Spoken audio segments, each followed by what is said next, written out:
Zu uns hier am Fondsprofessionell-Kongress ist gekommen Michael Schönhaut. Er ist Portfolio Manager im Multi-Asset Solutions Team von JP Morgan Asset Management.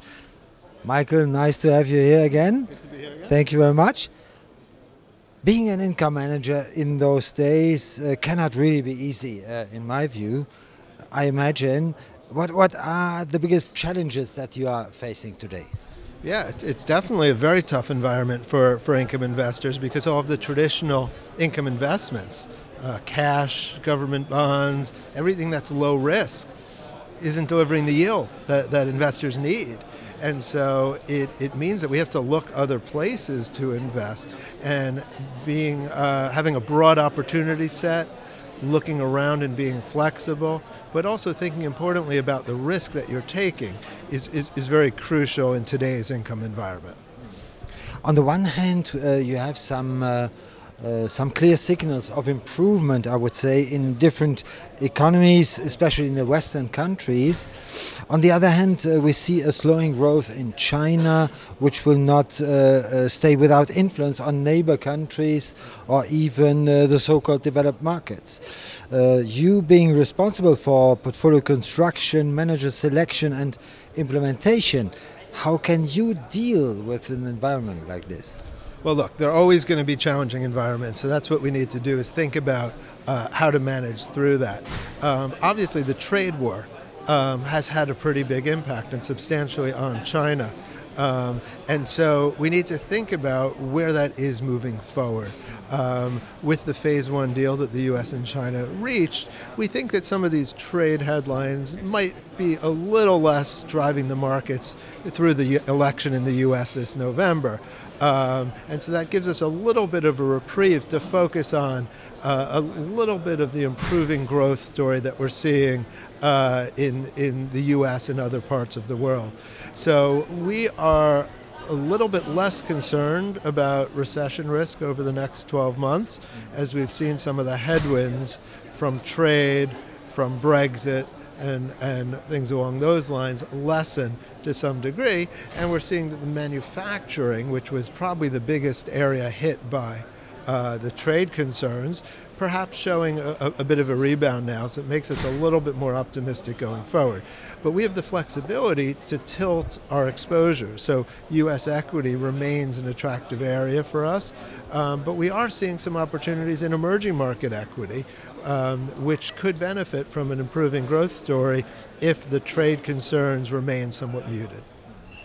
That goes a bit into my next question. Where do you still find income at all in a situation of zero interest rates? Well, if you look hard, there still are plenty of places that offer yield. So equities across the globe, particularly in Europe, but also in emerging markets, can offer some attractive yields. But diversifying exposures, things like REITs, real estate investment trusts, infrastructure equities, these are opportunities to get some income as well. On the fixed income side, we favor a very diversified credit portfolio. So we still have exposure to U.S. high yield. We also have some European high yield. But we also have exposure to the U.S. consumer through mortgages, non-agency mortgages, agency mortgages. And so what we're trying to do is diversify our risk and diversify our exposures in multiple different areas. But doesn't that mean that it is not inevitably necessary to load more risk into the fund? Well, to some degree, relative to the cash and bonds, investors do have to take much more risk than that. But what our approach in our income fund is not to try to be the highest yielder or to even keep the yield higher than a certain level. So if the market yields are coming down, we're going to let the yield come with it. We're not going to fight it. We're not going to add leverage to the portfolio. We're not going to take very concentrated risky positions. So yes, risk might be coming up a little bit from what people are used to, but we're not going to compensate for a lower yielding environment by pumping up the risk all the way to an area that investors wouldn't be comfortable. Are there certain areas, certain asset classes that you would avoid in a situation like this? Well, we still don't have much of an allocation to government bonds outside the U.S. Obviously, with negative yields, over $10 trillion worth of negative yields across the globe, this is an area that, at this point, we don't think is valuable for an income portfolio.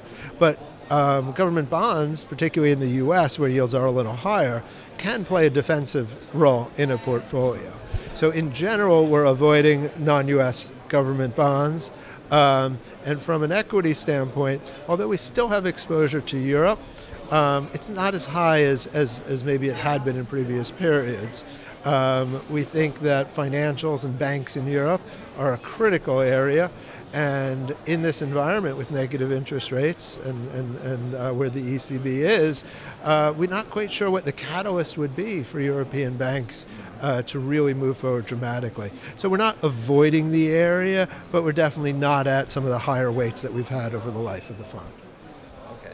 And to sum up a little bit, what are the biggest risks in your view? Do we not tend to underestimate the subsequent dangers? If we jump, so to say, from one risk to another in the headlines of the media, what I'm thinking about, for example, is that now everyone is concentrating, talking about coronavirus.